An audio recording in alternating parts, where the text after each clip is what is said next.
Hey, how you guys doing? So it's November now. Guess it's time to change the calendar.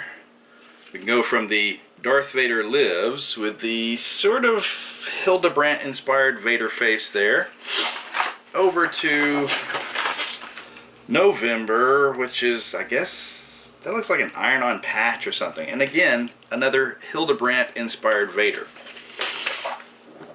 The other day, I saw some images online.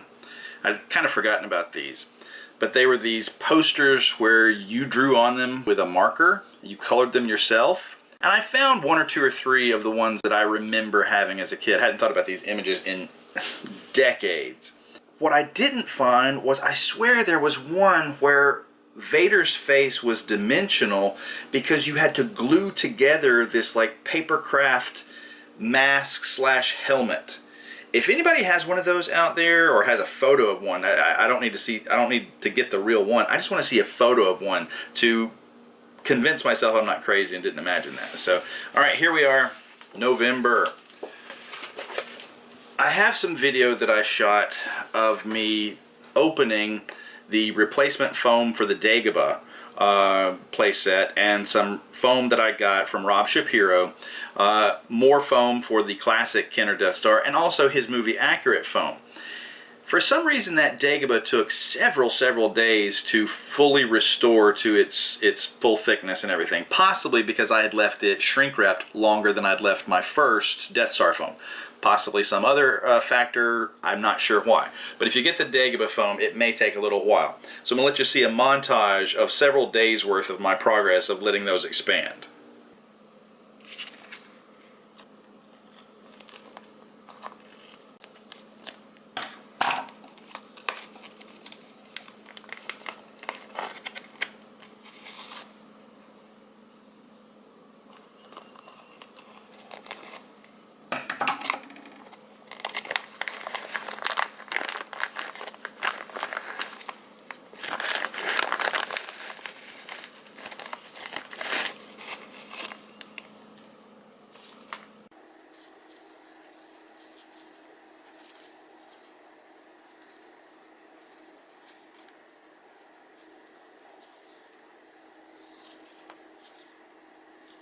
About an hour later, the yellow and the blue have caught up to the black. And a few hours after that, this stuff starts looking a little puffier.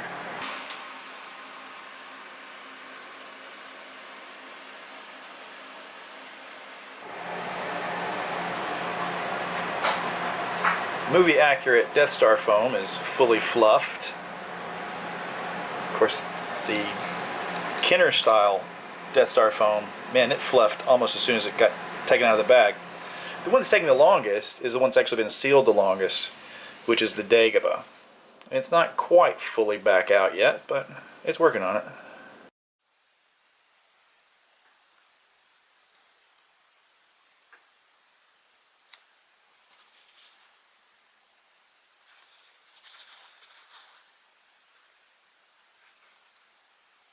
Now flash forward a couple of weeks, and we've got a fully expanded one of those. Got the movie accurate, we'll deal with that in a second, and got the Dagobah foam all the way back out to its full thickness and ready to install in a vintage Dagobah playset. And as it just so happens, I have a vintage Dagobah playset nearby. Alright, so this box, just a copy paper box, kind of messed up.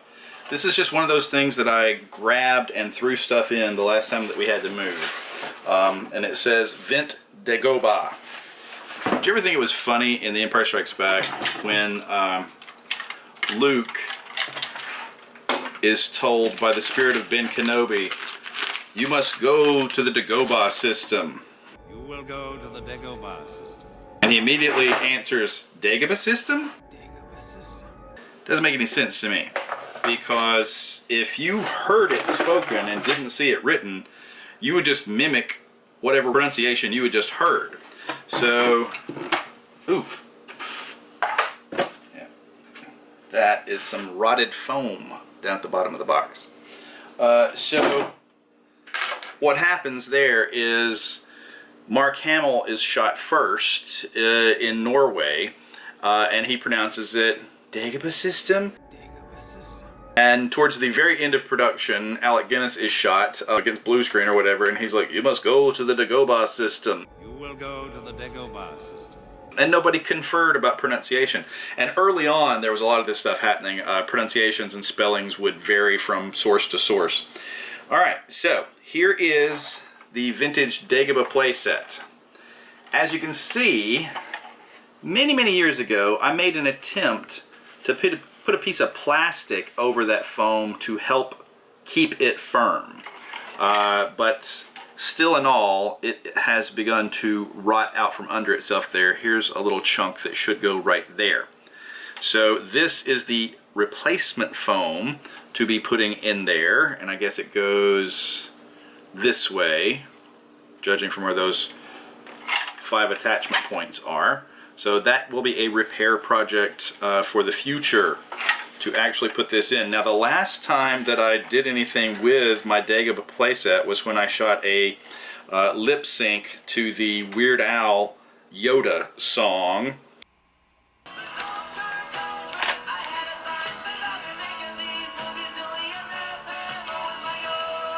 I was going stir crazy because I was recovering from hernia surgery. So in the video where I say the long-term contract I had to sign, I'm actually holding up my paperwork for the hernia surgery that I was recovering from, that I needed to submit to work and everything. So yeah, you'll notice I don't ever quite fully stand up out of that chair in that video. I was not in the best of moods, and I discovered during that hernia surgery recovery that the pain meds they prescribed me, because I'm a lifelong teetotaler, I don't drink, I don't do drugs, I don't smoke, the pain meds would stay in my system for 72 hours.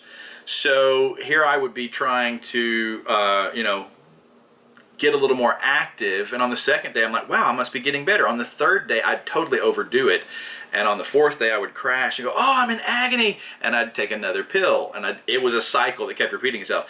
15 years later, I had the hernia repair on the other side done, and on that one I made myself not take the pain meds that they prescribed to me. Recovered a lot faster. Overall, it was a much better experience, except for gaining a lot of weight. I thought I was doing good. I thought I had not put on weight on the second one. The first one I definitely had.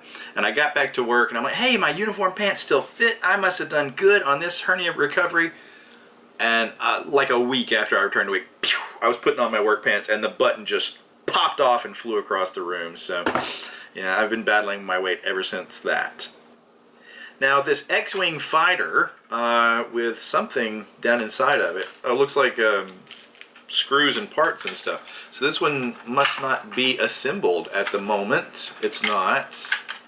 I wonder if I can just take it apart right here on camera. Yeah. Wow. For whatever reason, I took this apart and never fully reassembled it years ago.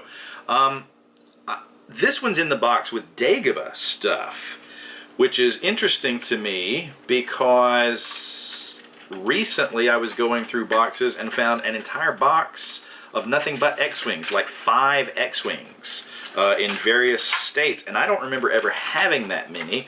So it could be a case of those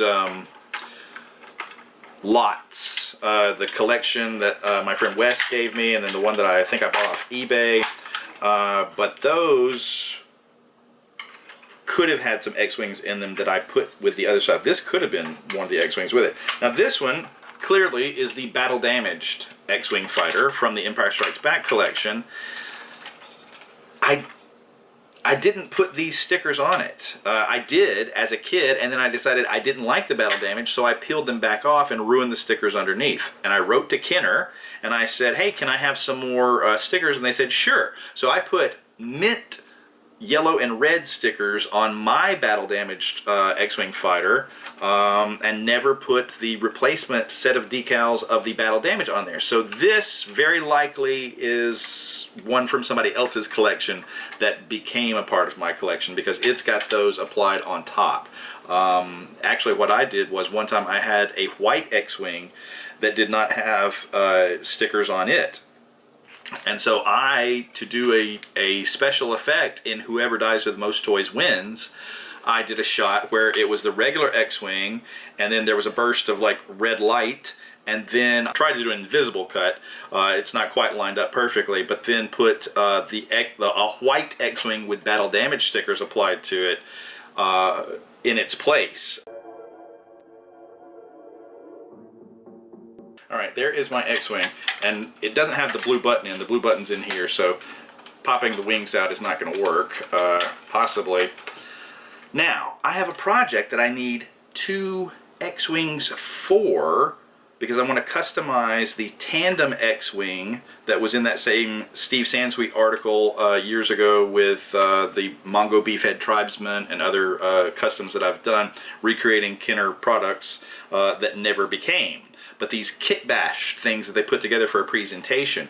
So I'm wondering if I go through all these X-Wings, the 5, this one, any others that are maybe in other boxes, will I have 2 beaters left and enough canopies and guns to make the tandem X-Wing? I don't know.